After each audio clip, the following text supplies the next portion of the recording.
નમસ્કાર વિદ્યાર્થી. આપણે ગઈકાલે પ્રાકૃતિક વારસામાં નદીઓ સુધીનો અભ્યાસ કરી ગયા છીએ. ત્યાર પછી નંબર 3 થી બાકી છે વનસ્પતિ જીવન.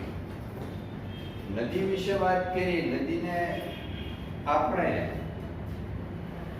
લોકમાતા તરીકેનું સ્થાન આપીએ છીએ, કારણ કે આપણી પ્રાચીનતમ સંસ્કૃતિ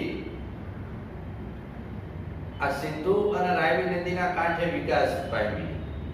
નદીઓ આપણને પીવાનું શુદ્ધ પાણી, આ ઉપરાંત દૈહિક ક્રિયાઓ માટેનું પાણી, ખેતી માટે સિંચાઈ, આ તમામ પ્રકારનું પાણી આપણને નદી કિનારેથી પ્રાપ્ત થાય છે અથવા તો નદીઓમાંથી મળે છે. એટલા માટે આપણે નદીને લોકમાતા તરીકેનું સ્થાન આપીએ છીએ. ત્યાર પછી નંબર 3 વનસ્પતિ જીવન. ભારતની પ્રજા આદિ સમયથી પર્યાવરણ પ્રેમી રહી છે. આદિ સમયથી એટલે કે પ્રાચીન સમયથી ભારતની પ્રજા પ્રાચીન સમયથી પર્યાવરણ પ્રેમી રહી છે, જેની સાક્ષી તેનો વૃક્ષ પર્યાવરણ પ્રેમ, પુષ્પ પ્રેમ અને છોડવાઓ પરત્વેનો આદર સૂચવે છે.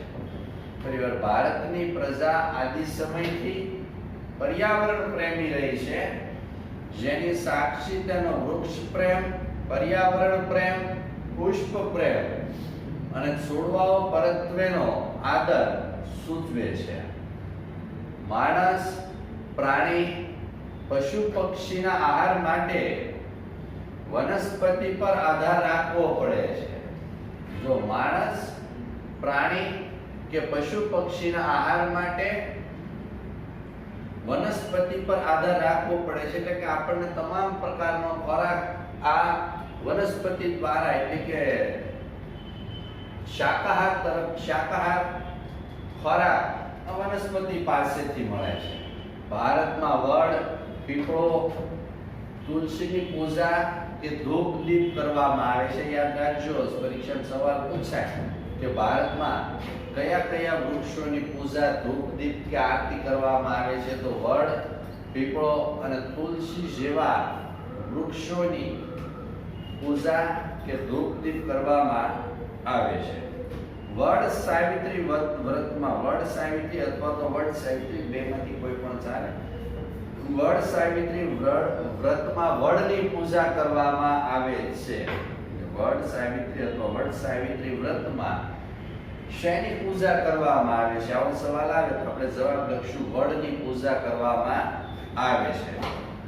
હરડે, આંબળા, બહેડા, કુંવારપાઠું, અરડુસી, લીમડો વગેરે જેવી ઔષધિ તથા મોગરો, ગુલાબ, કમળ, ડમરો, સૂર્યમુખી, ચંપો, નિશિગંધા જેવા પુષ્પોએ માનવ જીવનને સુંદર, સુવાસિત, નિરામય અને સમૃદ્ધ બનાવ્યું છે. પરિવાર, હરડે, આંબળા, બહેડા, કુંવારપાઠું, અરડુસી, લીમડો જેવી ઔષધિ તથા મોગરો, ગુલાબ, કમળ, ડમરો, સૂર્યમુખી, ચંપો, નિશિગંધા જેવા પુષ્પોએ માનવ જીવનને સુંદર, સુવાસિત, નિરામય અને સમૃદ્ધ બનાવ્યું છે. નંબર 4 છે વન્ય જીવન. વન્ય એટલે જંગલી અને જીવન એટલે પ્રાણીઓ. જંગલી પ્રાણીઓ એ પણ ભારતના પ્રાકૃતિક વારસાનો એક અભિન્ન હિસ્સો છે, જેના વગર કદાચિત વર્તમાન સમયે માનવ જીવન એની સાથે જોડાયેલું છે એમ કહી શકાય. એટલે ભારતમાં વાઘ, સિંહ, હાથી, ગેંડો, શિયાળ, રીંછ, હરણ, સાબર જે હરણની એક જાત છે, સસલા, અજગર, સાપ, નાગ, નોળિયા, ભોગ વગેરે જેવા અનેક જીવો જોવા મળે છે. જો ભારતમાં વાઘ, સિંહ, હાથી, ગેંડો, શિયાળ, રીંછ, હરણ, સાબર, સસલા, અજગર, સાપ, નાગ, નોળિયા, ભોગ વગેરે જેવા અનેક વન્ય જીવો જોવા મળે છે. વિશ્વમાં એશિયાઈ સિંહો માત્ર ગુજરાતના ગીરના જંગલોમાં જોવા મળે છે. જો કે મિત્રો આપણે બધા આ વાત સારી રીતે જાણીએ છીએ કે એક સમય એવો હતો કે ગીરના જંગલોમાં સિંહોની સંખ્યા દિવસે ને દિવસે ઘટી રહી હતી. એ વાત રાજ્ય સરકાર અને કેન્દ્ર સરકારના ધ્યાને આવતા એણે તરત આ સિંહોના જતન અને સંવર્ધન માટેના યોગ્ય પગલાં ભર્યા અને એના પરિણામ સ્વરૂપે સિંહોની વસ્તી એકંદરે વધી. આપણી ધાર્મિક માન્યતાઓમાં કેટલાક વન્ય જીવોને દેવ દેવીઓના વાહન તરીકેનું સ્થાન આપ્યું છે. આપણી અમુક એવી ધાર્મિક માન્યતાઓ જેને આપણે અનુસરીએ છીએ, જેને આપણે માનીએ છીએ કે પાળીએ છીએ. તો આવી આપણી ધાર્મિક માન્યતાઓમાં કેટલાક વન્ય જીવોને દેવ દેવીઓના વાહન તરીકેનું સ્થાન આપ્યું છે.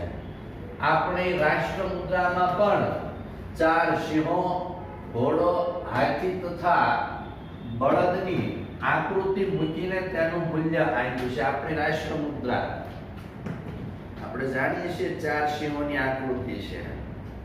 એમાંથી આપણને 3 દેખાય છે, એક પાછળની બાજુ હોય છે, પણ રાષ્ટ્ર મુદ્રામાં 4 સિંહો, ઘોડો, જે 4 સિંહો છે એની નીચે આ ઘોડો, હાથી અને બળદની આકૃતિ મૂકી આપણે તેનું મૂલ્ય આપ્યું છે, એટલે કે આપણે એને સન્માન આપ્યું છે. આ વન્ય જીવોની રક્ષા માટે અભયારણ્યોની રચના કરી તેના જીવનની રક્ષા માટે કાયદાઓ પણ બનાવેલા છે. તો જો વન્ય જીવોની રક્ષા માટે અભયારણ્યોની રચના કરી છે, એવી વ્યવસ્થાઓ આપણે ઊભી કરી છે કે જ્યાં વન્ય પ્રાણીઓ મુક્ત રીતે હરી ફરી શકે, વિચરી શકે, વિહરી શકે, કોઈ પણ જાતની માનવની દખલગીરી વગર. તો આવા અભયારણ્યોની રચના કરી અને તેમના જીવનની રક્ષા માટે પણ આપણે કાયદાઓ બનાવ્યા છે. આગળ ભારતનો સાંસ્કૃતિક વારસો. જો અહીંયા સુધીની જે મિત્રો આપણે વાત કરી તે ભારતના પ્રાકૃતિક વારસાની. અગાઉ તમને વાત કીધી હતી કે પ્રાકૃતિક વારસો જે કુદરત તરફથી આપણને મળેલો છે, જેનું સર્જન માનવીય કર્યું નથી. જો માનવીય સર્જન કર્યું છે તો એ સાંસ્કૃતિક વારસાનું છે. પ્રાકૃતિક વારસો એટલે કુદરતી વારસો. એટલે માનવીય પોતાના ગુણે, બુદ્ધિ, ચાતુર્ય, આવડત અને કલા કૌશલ્ય દ્વારા જેનું પણ સર્જન કર્યું છે તેને સાંસ્કૃતિક વારસો કહેવામાં આવે છે. જો સાંસ્કૃતિક વારસો યાદ રાખો, માનવ સર્જિત વારસો તરીકે પણ ઓળખાય. એટલે માનવીય પોતાના ગુણે, બુદ્ધિ, ચાતુર્ય, આવડત અને કલા કૌશલ્ય દ્વારા જેનું પણ સર્જન કર્યું છે તેને સાંસ્કૃતિક વારસો કહેવાય છે. આર્યોથી શરૂ કરીને ભારતમાં આવીને વસેલી અનેક વિવિધ પ્રજાઓ, એમાંની એક પ્રજા એટલે આર્ય પ્રજા, બીજી ઘણી બધી પ્રજાઓ, પણ શરૂઆત આર્યોથી શરૂ કરીને શકો, ક્ષત્ર, કુષાણ, હુણ, ઈરાનીઓ, તુર્ક, આરબો, મુઘલ, પારસીઓ જેને આપણે ઝરથુસ્ટ અથવા ઝરથુસ્તી તરીકે પણ ઓળખીએ છીએ, જેવી વિવિધ પ્રજાઓ ભારતમાં આવી. આ બધા વચ્ચે થયેલા આદાન પ્રદાનથી, આદાન પ્રદાન એટલે સંસ્કૃતિની આપ-લે, સારી સારી બાબતોની આપ-લે, તો આવા આદાન પ્રદાનથી ભારતીય સંસ્કૃતિ એકંદરે સમૃદ્ધ બની. એટલે આર્યોથી શરૂ કરીને શકો, ક્ષત્ર, કુષાણ, હુણ, ઈરાનીઓ, તુર્ક, આરબો, મુઘલ, પારસીઓ જેવી વિવિધ પ્રજા ભારતમાં આવી. આ બધા વચ્ચે થયેલા આદાન પ્રદાનથી ભારતીય સંસ્કૃતિ એકંદરે સમૃદ્ધ બની. પ્રાગ ઐતિહાસિક સમયથી ભારતે વિશ્વની પ્રજાઓને સાંસ્કૃતિક વારસાની ઘણી બધી બાબતોની ભેટ આપી છે. પ્રાગ ઐતિહાસિક સમયથી એટલે ઘણા બધા પુરાતન કાળથી ભારતે વિશ્વની પ્રજાઓને સાંસ્કૃતિક વારસાની ઘણી બધી ભેટ આપી છે. દાખલા તરીકે શિલ્પ સ્થાપત્યની કળા આશરે 5000 વર્ષ જેટલી પ્રાચીન છે. શિલ્પ સ્થાપત્ય, શિલ્પ સ્થાપવાની કે કંડારવાની કળા ભારતમાં 5000 વર્ષ જેટલી પ્રાચીન છે, એટલે 50 સદી જેટલી પ્રાચીન છે તેમ કહેવાય. જેમ કે તેમાંથી મળી આવેલી દેવ દેવીઓની પ્રતિમાઓ, માનવ શિલ્પો, દાઢીવાળા પુરુષનું શિલ્પ, નર્તકીની મૂર્તિ, નર્તકી એટલે નૃત્ય કરતી સ્ત્રી, નર્તકીની મૂર્તિ વગેરે.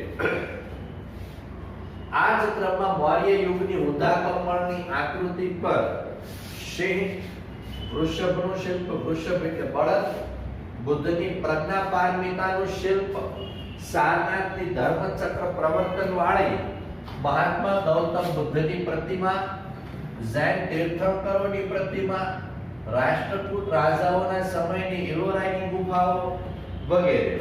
પહેલેથી વાત કરીએ. આ જ ક્રમમાં મૌર્ય યુગની ઊંધા કમળની આકૃતિ પર સિંહ અને વૃષભનું શિલ્પ, બુદ્ધની પ્રજ્ઞાપારમિતાનું શિલ્પ, સારનાથની ધર્મચક્ર પ્રવર્તન વાળી મહાત્મા ગૌતમ બુદ્ધની પ્રતિમા, જૈન તીર્થંકરોની પ્રતિમા અને રાષ્ટ્રકૂટ રાજાઓના સમયની ઇલોરાની ગુફાઓ વગેરે ભારતના સાંસ્કૃતિક વારસાનું એક ઐતિહાસિક મૂલ્ય ધરાવતા સ્થાનો છે તેવું કહી શકાય. આપણા સાંસ્કૃતિક વારસામાં મંદિરો, શિલાલેખ ધર્મ જેને ધર્મ બાબતનો ઉપદેશ આપ્યો હોય એની ધર્માંકનાઓ કંડારેલા જે લેખ હોય એને શિલાલેખ કહેવાય. એટલે મંદિરો, શિલાલેખો, સ્તૂપો. સ્તૂપ કોને કહેવાય એ સમજો કે ભગવાન બુદ્ધના શરીરના દેહાવશેષો જેવા કે નખ, દાંત, હાડકું, વાળ અને કોઈ નાના ડબ્બામાં મૂકે, જમીનમાં દાટે અને એની ઉપર અર્ધગોળાકાર જે સ્થાપત્ય રચવામાં આવે તો એને સ્તૂપો કહેવાય. આ ઉપરાંત એની સાથે રિલેટેડ એવા જોડાયેલા એવા વિહારો, ચૈત્યો, આ ઉપરાંત અલગથી રાજમહેલો, દરવાજાઓ, ઇમારતો તેમજ ઉત્ખનન કરેલા. હવે આ શબ્દ સમજો, ઉત્ખનન કરેલા એટલે ખોદકામ દરમિયાન મળી આવેલા હોય એવા, તેમજ ઐતિહાસિક સ્મારકોનો સમાવેશ કરી શકાય. આપણા સાંસ્કૃતિક વારસામાં મંદિરો, શિલાલેખો, સ્તૂપો, વિહારો, ચૈત્યો, રાજમહેલો, દરવાજા, ઇમારતો તેમજ ઉત્ખનન કરેલા તેમજ ઐતિહાસિક સ્મારકોનો સમાવેશ કરી શકાય. આપણા સ્વાતંત્ર્ય સંગ્રામના સ્થળો, એવા સ્થળો કે જે આપણા દેશની આઝાદી સાથે જોડાયેલા છે પ્રત્યક્ષ યા પરોક્ષ રીતે, તો આવા સ્વાતંત્ર્ય સંગ્રામના સ્થળો જેવા કે સાબરમતી આશ્રમ અમદાવાદમાં આવે તે, દાંડી, બારડોલી, વર્ધા વગેરેને પણ સાંસ્કૃતિક વારસા તરીકે ઓળખાવી શકાય. ભાષા, લિપિ. જ્યારે ભાષાની શોધ નહોતી થઈ ત્યારે લિપિ દ્વારા માહિતી સંચાર થતો, એટલે ભાષા, લિપિ, અંકો, શૂન્યની શોધ.